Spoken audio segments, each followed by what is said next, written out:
My fellow rock fans, welcome to the Youth Gone Mild podcast. I am your host, Gen X Joe.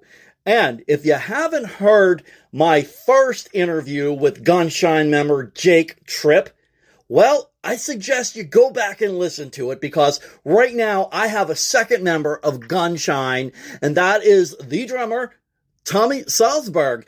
And he is here today to talk more about Gunshine. These guys are one of my new favorite bands that are out today. You know, I'm one of those Gen X guys that never branched out into newer bands, newer music until the last year or so. And man, am I glad I did. And damn, I am so glad I did because I would be missing out on bands like Gunshine and Bad Marriage and many others. I'm so happy that I got an open mind and I just started to be like, you know, Joe, I'm talking to you.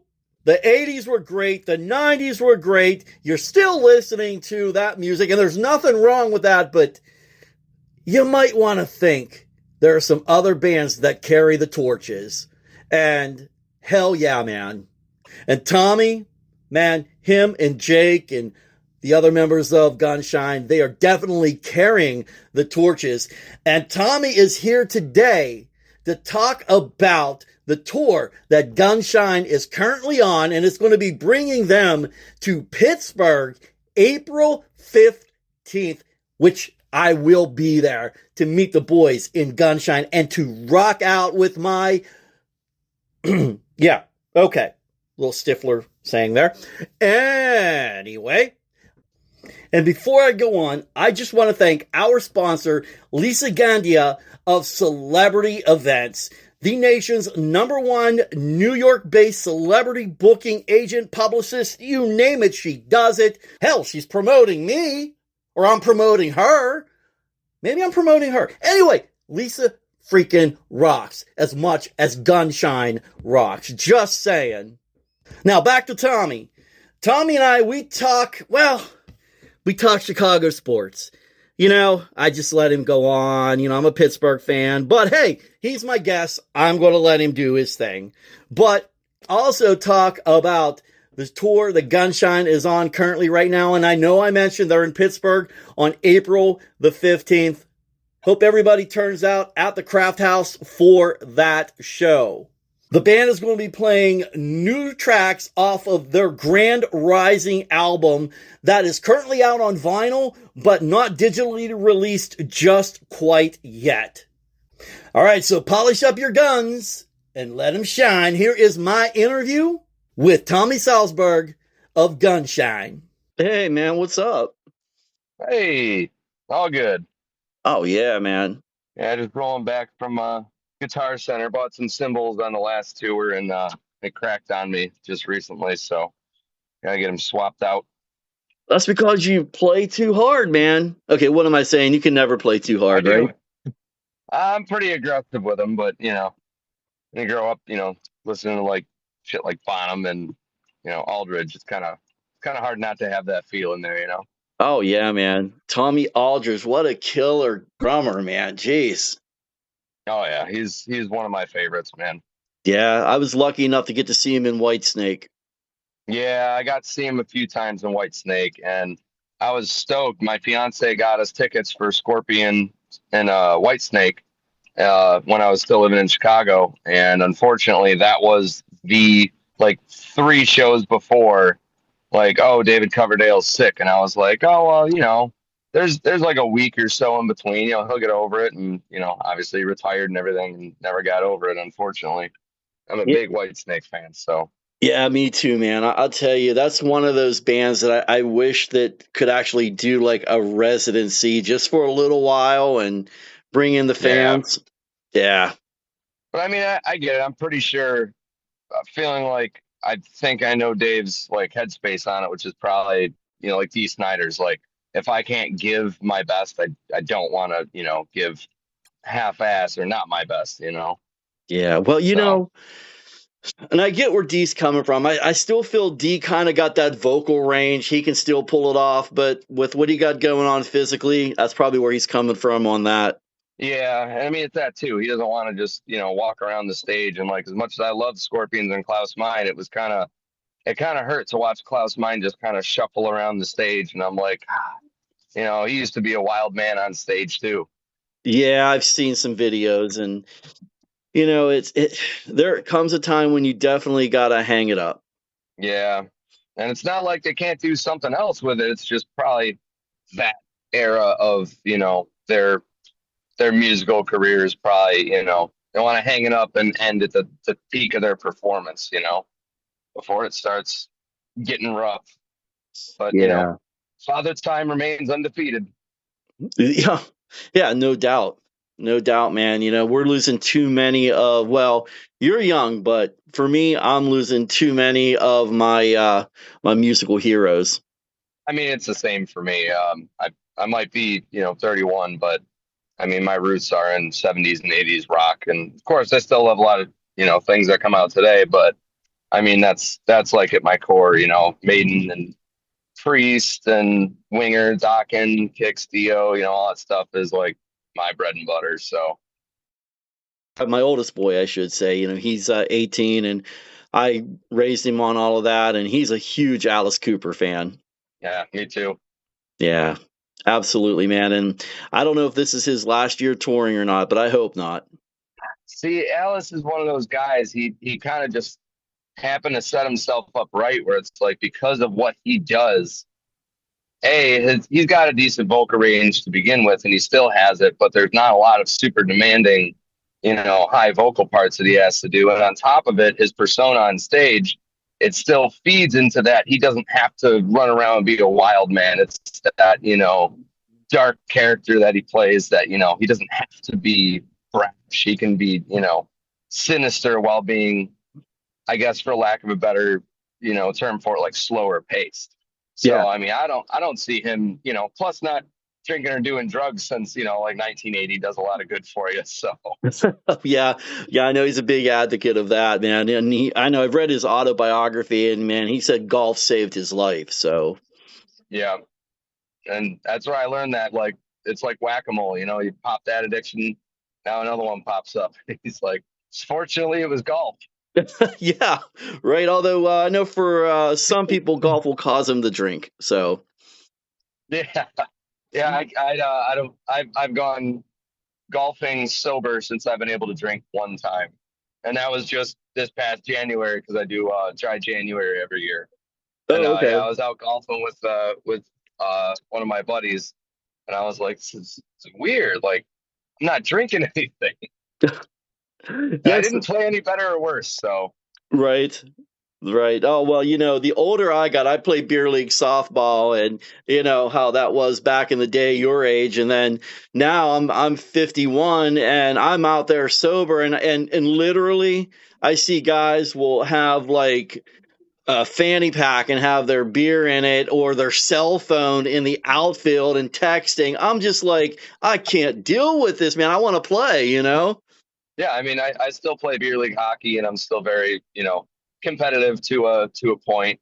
Just kind of naturally a competitive person, so it's like I want to go out there and give my best. But sometimes we'll have drinks before the game, always after, but sometimes before. But I still want to make sure I'm sharp and trying to put up goals and do good for my team. Just because, I mean, if anything, I just feel better personally. I could play a little harder, play a little better, Yeah. So I'm going to guess you're a Blackhawks fan.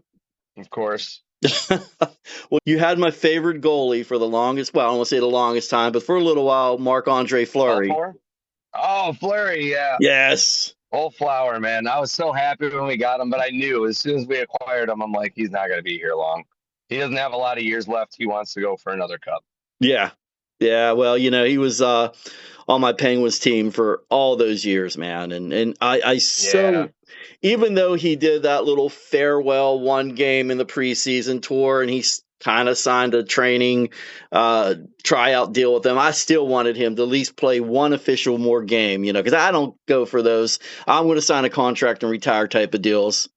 And especially, I mean, he's still got it. And I mean, he's one arguably like was still performing, maybe to him, not his peak, but I mean, the stats don't lie. He was still, one of the best goaltenders in the league. So it was funny to see him kind of hang it up so early.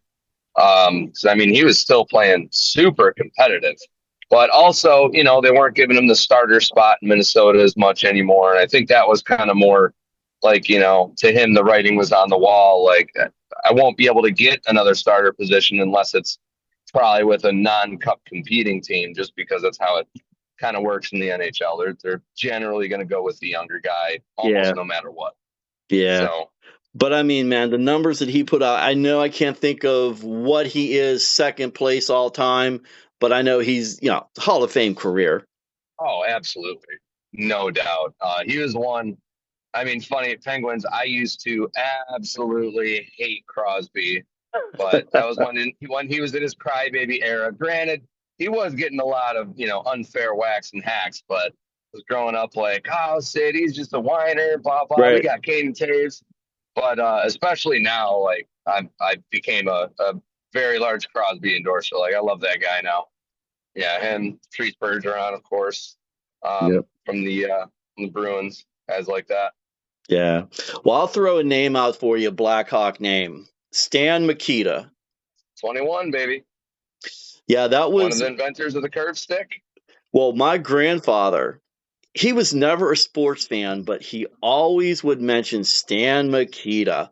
And he would say that he got to see him play. And he never really told me how, but he was just like, oh, I got to see him play for once. And, this and that. And then I always kind of gravitated towards hockey. Even before I became a Penguins fan, I was a Blackhawks fan. Been diehard. I mean, like growing up watching the Hawks, I was there for all the bad years. Still a diehard fan. I was born in 94. And, the bright side of that, though, was, like 2001, 2002. My dad used to take me to games, and it'd be $15, and you just get the 300 level seats. Nobody cared in the arena because it's not even half full. So they just let you on to the 100 level, 200 level. They wouldn't bother you about it. So, I mean, we went to Hawks games a lot. And like my big guy, because I always wanted to be a goalie, which I do play goalie from time to time. I got all the equipment, but wouldn't consider myself one. But I was a big Javi Bulin fan, the old Bulin wall, during that period. Being a Blackhawks fan, how about baseball, football, Bears, or are you a White Sox, Cubs fan? So I'm really much into sports other than playing them. Aside from watching is really just hockey. I did become more of a Bears fan. To make a long story short, my dad passed from ALS years ago. Right. And the same people that helped us connected us with Steve McMichael. So that way we could kind of help them through things they were going through. We had already experienced it. We lived close by.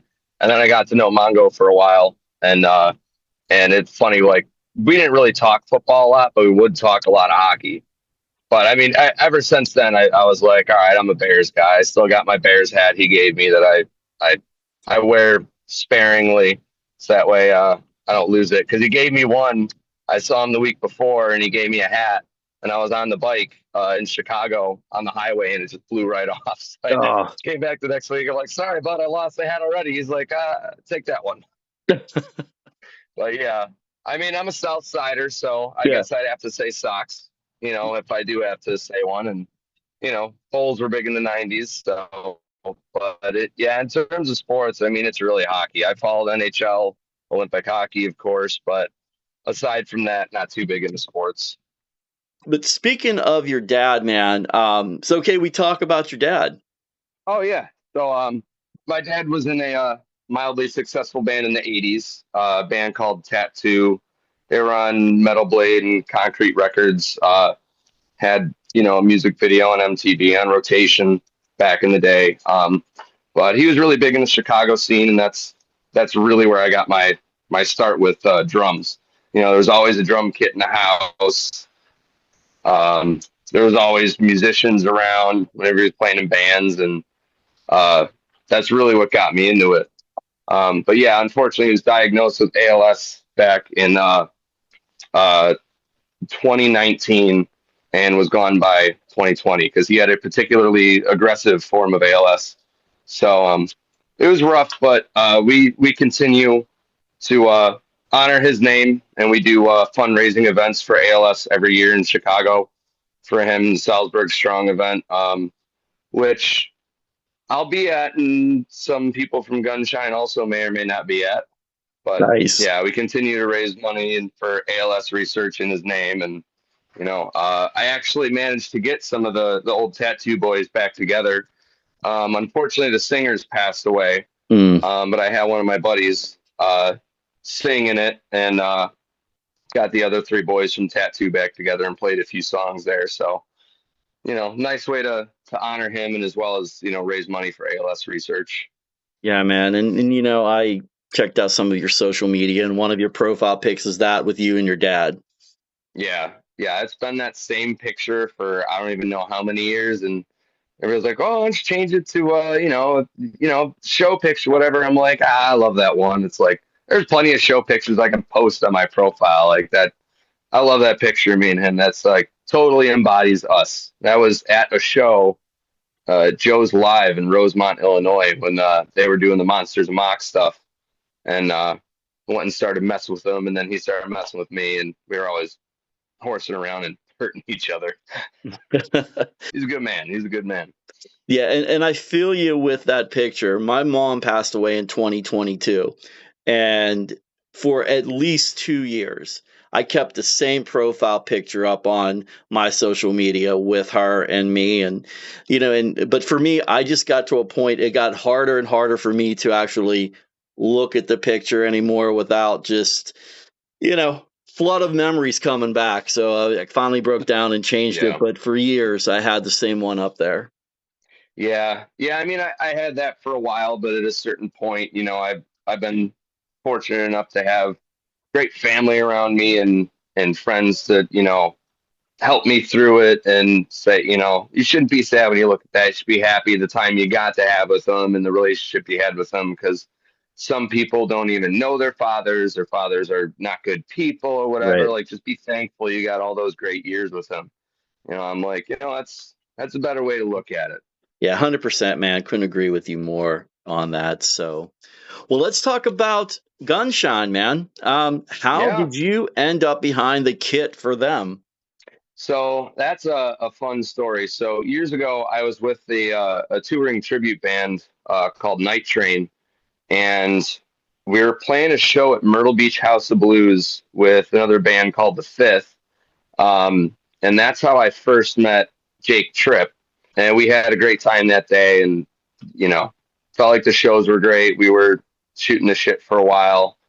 Eventually, we got talking and hung out, and then I guess he remembered kind of my style, the way I played, the fact that our bass player at that time didn't really sing much, and also nobody did like the Shannon Hoon parts for like November Rain and Don't Cry, so I was singing all that stuff, and I guess that kind of stuck in his mind. And then fast forward, I don't know, maybe it was 2.5 years, something like that. All of a sudden I'm just at work and I get a message from him, and he's like, "Hey man, I see, you're not necessarily doing a lot right now. Are you interested in doing a gig?" I'm like, "Yeah, potentially. Like, what's the deal?" He sends me all this info, and I gotta admit, I'm very bad at turning myself on to new bands. I really gotta I gotta just hear it. I won't actively search it out, but if somebody shows me it or what, I'll be like, "Oh, cool, I'll check it out." So I was really surprised. He sends me, it's this band Gunshine, and I'm like, all right, I'll check it out. And right away just started playing the first record, and I was like, oh my God. Yeah. This is my wheelhouse. This is I love this stuff. It's modern enough, but it's got that 80s flair to it. It's that feel good rock and roll music. I was like, oh my God, this is awesome. So he's like, would you be interested? I'm like, absolutely. Well, it's funny you said that about not seeking out new music, because I don't do that either. But again, just like you, if something crosses my path or someone says, "Hey, you got to listen," I will. And no one told me about Gunshine, dude. It was all your social media posts and reels and so forth like that. I just kept seeing it in the feeds, and one day I just clicked on it and I heard "The Wall Said Call," and I was like, "Holy shit, man, that is the jam right there." Yeah, that's a kicking tune, man. That Yeah. was one of them that got me hooked too. Just on that first listen, as soon as I heard "Feel All Right," I was like, "There's no way these guys aren't aren't huge right now." And I started looking up. I'm like, "They're going somewhere, but they're not huge." I'm like, songs like that, I'm surprised they're not. Right. And saw that it was a pretty new band still, so I was like, "Oh, okay, that explains it." So, but yeah, man, I'll tell you what though, and let's just look at the new album right now that you guys are going to be having coming out. And Valentine, dude, who does ballads anymore?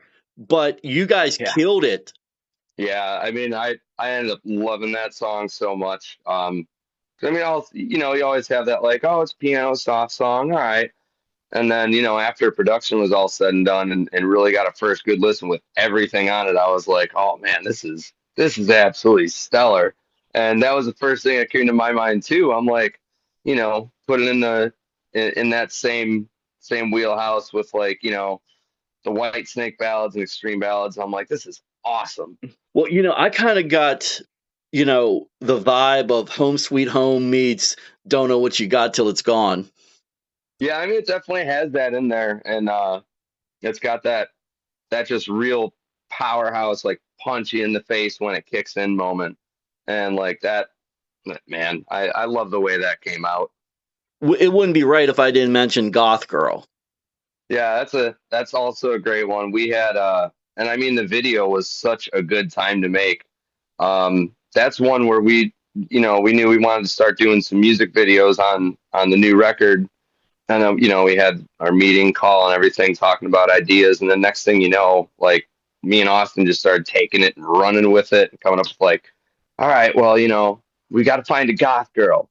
So I searched around, sourced the girl, and it's like, man, this is like a feel good that Mhm. like that's got to be done in the convertible, right? So next thing you know, like I reached out to a buddy, got a murdered out caddy for it, a 66 caddy convertible. I'm like, that's got to be in the video, and started just absolutely letting our imaginations go wild with it. We came up with a solid plan to video finished was only a week. We only had 2 shooting days, but we started the like a few days before shooting because we were kind of scripting it out because we were like, all right, this one's going to be really story driven. We need to actually like storyboard it, script it out, and they kind of threw me on that. So I was like, all right, and just going through all these ideas, like trying to make sure there's a through line story that makes sense, like it's an actual Mhm. film. Yeah, it was insane. That was a ton of work those first few days when we finally like locked down our ideas. But I mean, it was everything, getting with the director too and being like, here's all our ideas, these are the angles we want, these are locations we want. And he was excellent on that too, Garrett. Phenomenal director. But yeah, I mean, from start to finish, like when we finally, this is the concept, let's make it, was only a week and 2 days of shooting. It's amazing what you had done in a week, but it's also amazing now what bands themselves can do with just their phones, making videos, putting it together, and putting something out there as great as that video. Yeah, I mean that's the double edge of the industry now is Yep. that the record companies no longer kind of hold the power to decide who will be heard and who won't be, what we're going to push, what we're not. It's really in the hands of the musicians and the artists. So, I mean that's the good edge side of it. And yeah, I mean we do most things in house because you just kind of have to these days if you really want to make it get out there and get noticed. I mean, it always starts with a good product. I mean, that's from the book of Alice Cooper. It didn't matter if he did all that crazy show stuff. If the songs weren't good, nobody was going to care and nobody was going to show up. And, you got to push on social media and, do a lot yourself these days.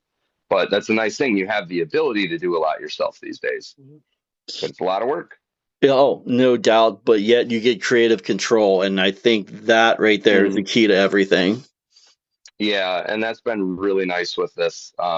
Especially like when I got in the band, after those auditions and they kind of decided on me. I wanted to know a little more like pick their brains, how it operates, make sure it's like something I'm all in for. And when me and Austin were talking, and it being more like, we're not writing ourselves in a hole. We're not gonna do this because, well, this is what Gunshine does. It's like, well, Gunshine is just whatever we decide it to be. So everything from writing to creative ideas, it's like anything's on the table. And you'll definitely hear that on the Grand Rising record as well. Especially like my favorite one off there is Table Dancing, and it's almost like it travels through eras of music, and it's stuff you would, if you just listen to the first two records, you wouldn't picture this being Gunshine, but that's the beauty of it. I mean, we're able to just do whatever we want to do, whatever sounds good, whatever feels good. And when I talked to Jake, he also mentioned that you guys have Michael Starr on the album. I love Steel Panther too. I actually found them. I was watching VH1 Classic when I was a kid, and ad popped up on there for their Feel the Steel record, and I was like, oh my God, a new 80s band that just came out? I got to get this right away. So I download it to my iTunes and buy it, and I start listening, and I'm like, whoa. Yeah. And then my parents found it and listened to it, and my dad said, I'm throwing that CD away. He actually took it to work and started listening to it and showing all his buddies. Right. It was a cool, somewhat childhood moment. Like knowing that he's going to be on the record with us was such a cool moment when we found out like it's going to go through. I was super excited about that. Yeah, well, you guys, Gunshine and Steel Panther, two separate shows, two different venues, but you're coming to Pittsburgh area in April. Yep, that's downside. I won't be able to. I used to go to when I lived in Chicago. I went to the Steel Panther show every year at House of Blues, but now that I'm touring a lot, I probably won't make one. But yeah, we're both going to be there, just different times. I'd have to check the schedule. I'm really bad with that. I'm more so like, all right, I know we're touring in this chunk. And then when we're on the road, it's like, all right, where are we going next to do? Right there. All right, let's go.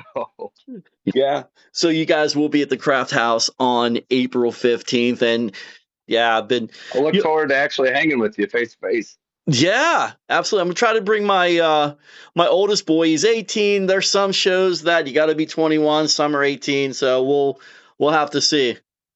But I'll definitely be there. Be able to figure something out there. Yeah.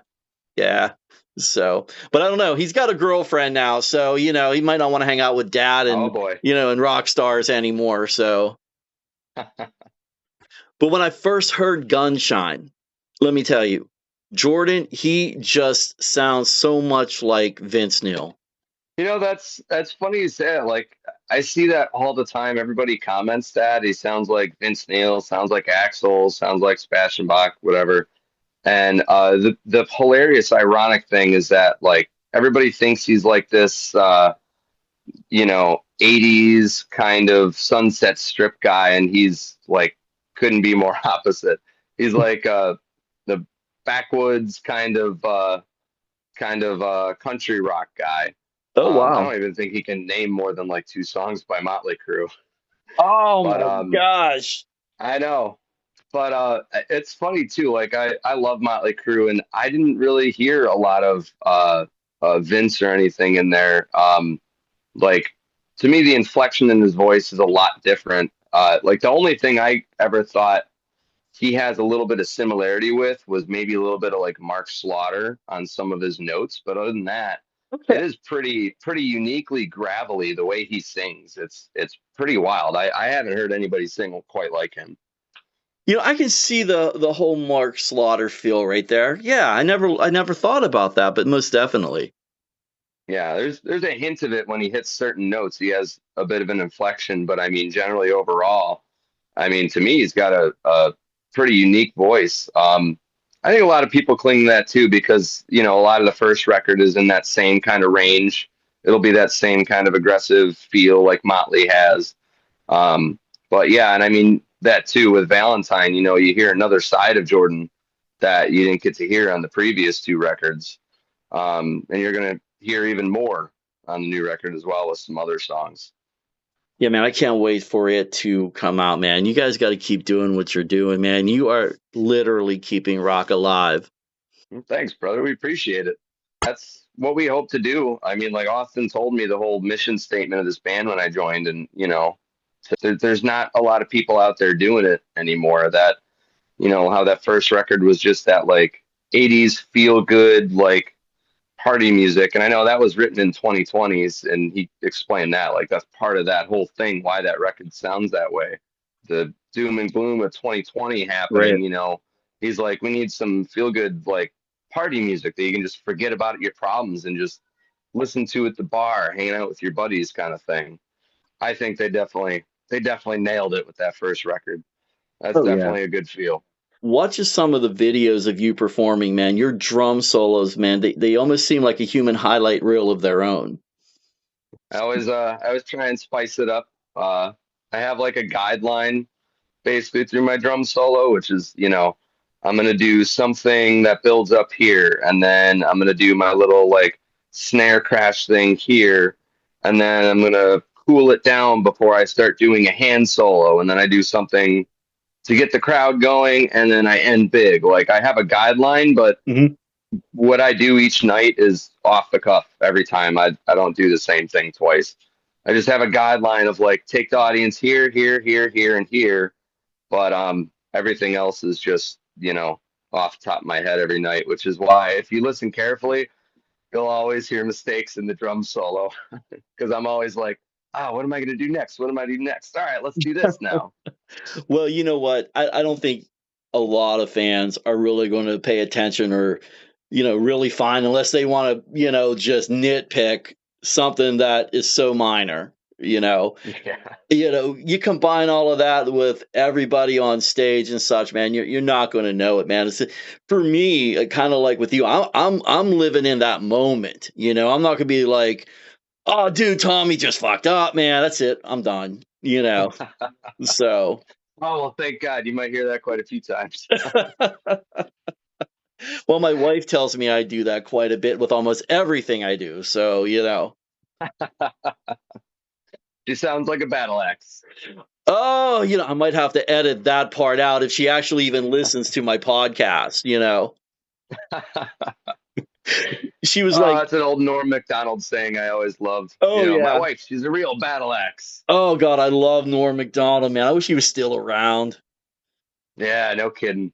Oh, he's Oh, great, man. One yeah. of the best stand-ups out there. I can't remember what Adam Sandler movie was he in, and I was just watching it. It was definitely one from the Ooh. '90s. Billy Madison. Maybe it was Billy. Maybe it was Billy Yeah, Madison. when he's just like the drunk guy the whole time, and then Yes, that on was it. set he was like, "I'm playing a drunk guy," so he actually got fucking ripped every day. Oh, Hey, sorry, I man. don't know if I can swear on here. My Oh bad. yeah, dude, it's fine. I am far from a PG type of guy. So, and That's good. and far from a politically correct type of guy. So, you know, Yeah, same here. I hate to throw all of that, whole Gen X stuff out, but you know what? The older I get, the more proud I am of that, just for the simple fact that I don't give a shit anymore what I say, Yeah. I mean, of course at work, but that's a whole nother story Yeah. there. Yeah, But that's pretty much it. When there's kids around, I'm able to just snap to that like PG, but otherwise, yeah, it can slip out from time to time. no, no, absolutely. Absolutely. So now, other than the new album coming out, you guys are touring. What else is on the horizon for Gunshine and maybe just you as a solo artist with some of the other bands you're involved in? So I also tour around with a GNR tribute that I put together with a couple of buddies that's going out on the road. And I basically do that in between Gunshine tours. That's called Shotguns and Roses. So we tour all around with that as well.